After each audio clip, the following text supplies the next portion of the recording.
Bonjour à tous et ravi de vous retrouver pour ce nouveau JT breton. Ce mardi, l'actualité est marquée par ces mouvements de grève dans le service public. Le milieu hospitalier est mobilisé. Reportage à l'hôpital de Guingamp. Et aussi portrait d'un jeune breton originaire du Cameroun. Il va représenter la Bretagne lors des Olympiades des métiers qui commencent ce mercredi. Et puis découverte d'une plateforme qui vous permet de connaître les restaurants véganes de la région. Dans le duplex, un homme pour parler des femmes. Christophe Boucher, bonjour. Bonjour Julie. Et aujourd'hui, on parle égalité homme-femme pour la journée des droits des femmes ce mercredi. Oui Julie, le 8 mars, une bien belle date. Nous allons parler d'entrepreneuriat au féminin, mais aussi malheureusement de disparité entre les femmes et les hommes. Eh bien, on vous retrouve dans un instant pour parler de ce sujet. Bienvenue à tous dans cette édition du mardi 7 mars 2017. Et quelques mots sur l'affaire Troadec pour ouvrir cette édition. Les recherches continuent pour tenter de retrouver les corps des 4 membres de la famille. Les enquêteurs fouillent une ferme à Dirinon dans le Finistère. C'est dans ce lieu qu'Hubert Kawissin et sa compagne Lydie Troadec auraient fait disparaître les corps. Autre information, ce mardi, un important mouvement de grève nationale dans la fonction publique. En Bretagne, des cortèges ont défilé ce matin, comme vous le voyez sur ces images du Télégramme, tourné à Brest ou encore à Vannes. Les agents hospitaliers sont très mobilisés. À l'hôpital de Guingamp, des postes et des lits sont supprimés pour faire face au déficit d'1,7 million d'euros. Reportage de Mathilde Kemener. À l'hôpital de Guingamp, le marathon commence pour cette infirmière en pneumologie. De 6h30 à 9h du matin, elle est seule pour une vingtaine de patients. Un nouveau rythme est effectif depuis le début de l'année, suite à la suppression d'un poste, et c'est déjà l'épuisement. Là maintenant on rentre, on refait sa journée pour voir si on n'a pas oublié quelque chose et on rappelle dans le service pour dire si ça, j'ai oublié de te le dire. Voilà, donc on voit bien que...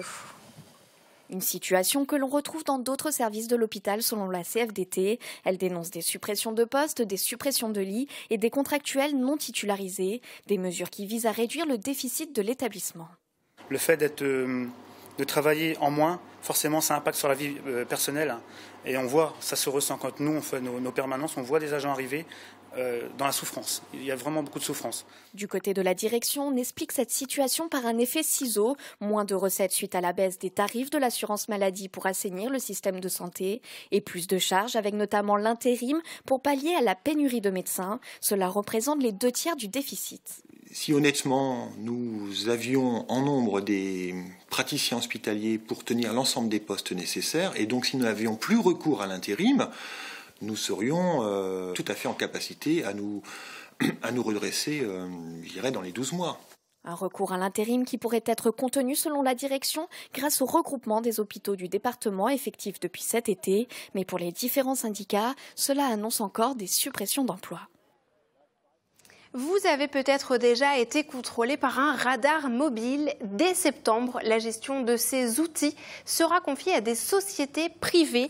Préfecture de Bretagne et associations d'automobilistes donnent leur avis dans ce reportage de Philippe Berthoud. Les voitures avec radar embarqué qui sillonnent les routes depuis 2013 seront bientôt conduites par des opérateurs privés.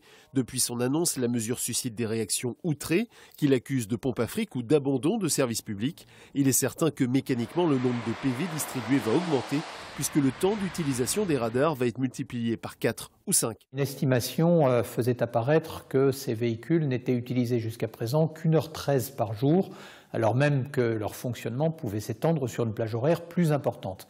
À terme, on peut estimer qu'il y aura de l'ordre de 400 véhicules qui, au niveau national, pourraient être concernés. Les associations 40 millions d'automobilistes et Automobile Club de l'Ouest dénoncent la généralisation de ces véhicules capables de flasher à tout va et sans distinction de la dangerosité réelle des routes empruntées. On parle constamment de répression sur simplement la vitesse, on ne parle jamais de la notion de maîtrise de la vitesse comme cause des accidents avant que ça soit la vitesse elle-même. Et aujourd'hui, toutes ces mesures qui sont purement répressives, qui ne sont pas de l'éducation routière, du perfectionnement, du recyclage, se traduisent par ce qu'on constate sur la route, à savoir des gens qui conduisent de plus en plus mal, qui sont tétanisés par le risque de perdre des points, de payer des amendes parce qu'ils dépasseraient d'1 km/h la vitesse autorisée. Et donc on assiste à des files ininterrompues aujourd'hui de voitures. C'est plus dangereux qu'avant, qui roule beaucoup. Pour justifier cette augmentation des contrôles, l'État rappelle que depuis 2003, année d'installation du premier radar automatique fixe, 40 000 vies ont été sauvées. Lorsque l'on constate une augmentation de 1% de la vitesse, en général, c'est 4% de plus d'accidents qui sont constatés. Donc il existe bien un rapport direct et statistiquement prouvé entre l'augmentation de la vitesse et d'autre part le nombre d'accidents qui peuvent être constatés. Pour éviter toute perversion du système, les sociétés privées qui opéreront les contrôles seront payées au forfait. De quoi dissuader les conducteurs de patrouiller par exemple sur des zones d'entrée de ville où le 50 est rarement respecté. Rencontre maintenant avec William Kemadjou, originaire du Cameroun et en attente d'une carte de séjour. Ce Breton va représenter la Bretagne aux Olympiades des métiers ce mercredi à Bordeaux. Il s'est révélé très doué dans la métallerie et à quelques jours du concours, il peaufine sa technique dans les Côtes d'Armor. Mathilde Kemener. Ce jeune Camerounais est arrivé en Bretagne il y a 2 ans où il a appris la métallerie et déjà il a remporté les Olympiades des métiers au niveau régional. Mais oui, je suis heureux. J'ai été inscrit pour les Olympiades par mon professeur. Parce qu'il a vu que c'est moi qui faisais les bonnes pièces. Et il a dit, bon, il peut m'inscrire, on ne sait jamais. Et ça a payé. Son CAP, il le passe à Brest, mais c'est dans une entreprise costarmoricaine, Métafer, qu'il a décidé de se préparer pour les Olympiades nationales à Bordeaux en mars, suite à l'invitation du patron, aussi jury aux épreuves régionales. William, c'est un cas atypique. Il arrivait dans un concours quand même qui est relativement péchu, avec très peu d'éléments de savoir-faire.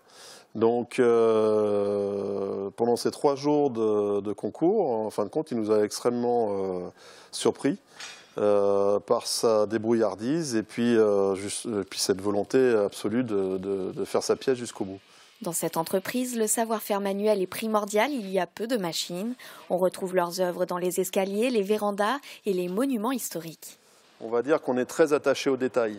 Donc automatiquement, ça va se ressentir dans son travail. Et c'est exactement ce qu'il faut aussi pour qu'il soit prêt, quoi, hein.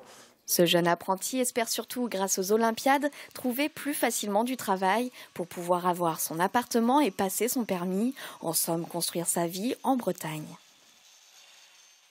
Et on lui souhaite bonne chance. Ce mercredi 8 mars, c'est la journée des droits des femmes. Et justement, comment se porte l'égalité homme-femme en Bretagne? On fait le point avec Christophe Boucher dans le duplex. Alors Christophe, l'INSEE Bretagne a dévoilé à l'occasion de cette journée une enquête sur les femmes et le monde professionnel. Les femmes sont-elles logées à la même enseigne que les hommes ? Alors Julie, la réponse est simple, ne va pas vous étonner, mais ne va pas vous plaire non plus, vous connaissant. Non, Julie. Vous êtes, mesdames, plus diplômées que nous et malgré cela, vous êtes toujours moins bien rémunérées. En effet, le revenu salarial annuel des femmes s'élève à 18 484 € quand celui des hommes culmine à plus de 25 000 €. Un écart notable, 26,6%, qui ne se justifie pas. La double peine, c'est qu'en plus d'être moins rémunérées, les jeunes femmes sont plus souvent au chômage et en situation de déclassement, et ce, malgré, je le rappelle, un niveau d'études supérieur. Et quels sont les secteurs d'activité dans lesquels les femmes exercent une activité ? Alors, avant de parler de métiers exercés par les femmes, un mot sur le taux de féminisation. Il s'établit à 48%. Cela signifie que les femmes accèdent de plus en plus à des métiers qu'auparavant occupés par des hommes.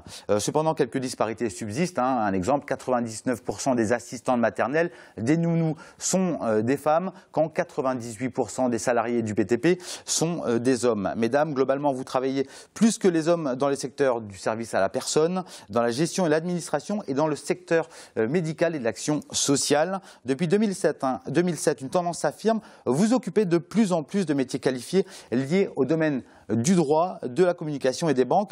Dans les rédactions de TBO et TB Sud, il y a 5 journalistes femmes pour 4 garçons. Des métiers liés à l'évolution constante de votre niveau d'études. Ne lâchez rien. On ne lâche rien, effectivement. Est-ce que les femmes sont aussi des chefs d'entreprise, Christophe ? En effet, Julie, l'entrepreneuriat se conjugue aussi au féminin. Dans le Finistère, 24% des dirigeants d'entreprises artisanales sont des femmes. Et en Bretagne, 29% des créateurs d'entreprises sont des créatrices. Vous particularité, Julie, vous êtes de plus jeunes créatrices que les hommes. Vos secteurs d'activité de prédilection, le commerce, la santé et les services à la personne. Particularité, mesdames, plus prudentes que les hommes et certainement meilleures gestionnaires, vous faites moins appel aux banques. Bref, vous êtes bel et bien l'avenir de l'homme, aussi bien dans la sphère privée que dans la sphère professionnelle. Merci beaucoup Christophe pour toutes ces éloges sur la gente féminine. On vous retrouve très bientôt. On découvre à présent la plateforme Vego Resto qui prône l'alimentation végétale innovante sans matière animale. La plateforme était présente ce week-end au Salon des vins et de la gastronomie de Vannes. Et 44 restaurants en Bretagne sont déjà adhérents à ce site internet. Xavier Patrijon. 160 exposants étaient présents au Salon de la gastronomie de Vannes ce week-end. Il fait la part belle aux spécialités locales, mais aussi à de nouveaux modes d'alimentation comme le vegan. Dans cet espace, on présente une plateforme incitant les restaurateurs à proposer au moins un menu vegan dans leur carte. Vego Resto, en fait, référence sur son site internet tous les établissements de restauration qui, justement, proposent de façon pérenne ce menu vegan. Aujourd'hui, donc, il y a 30% de personnes dites flexitariennes qui consomment beaucoup moins de produits d'origine animale. Et dans les lieux comme les points de restauration, il faut aussi aujourd'hui qu'il y ait cette offre-là, quoi. Et pour que les restaurants participent à l'aventure, Vego Resto lance des défis. L'espace d'une soirée, on leur demande en fait tout simplement de nous proposer un menu 100% végétal, de l'apéritif au dessert. Et nous, on s'engage à remplir leur restaurant. S'ils sont convaincus, les chefs signent la charte et s'engagent à proposer quelques plats véganes. Parmi eux, François Lecoq à Vannes, en démonstration sur le salon pour faire découvrir l'initiative. Et quand on l'a mis en place, on a eu des très bons retours. On a vu qu'il y avait de la demande de la part des véganes et de la part de ceux qui ne le sont pas, mais qui ont envie de diminuer leur consommation de viande, de produits laitiers. Donc ça doit représenter à peu près 20% de nos ventes aujourd'hui. Je ne sais pas quel est le pourcentage de véganes là-dedans, mais par contre, il y a plein de gens qui, par conscience écologique ou par intérêt diététique, ont envie de manger vegan. Vego Resto est un projet de l'association de protection animale L214. La plateforme oscille donc entre tendance et appel à responsabilité. En tout cas, Vego Resto est gratuite pour les restaurateurs et les consommateurs. Et bon appétit, bien sûr. Merci beaucoup de nous avoir suivis. C'est la fin de votre édition régionale. Vous pouvez évidemment suivre nos émissions et voir les replays sur les sites internet de TBO et TB Sud. On se retrouve également sur les réseaux sociaux de nos chaînes Facebook et Twitter. Et puis on se dit à demain 19h pour un nouveau point sur l'actualité régionale. D'ici là, une très bonne soirée sur vos antennes bretonnes. À bientôt.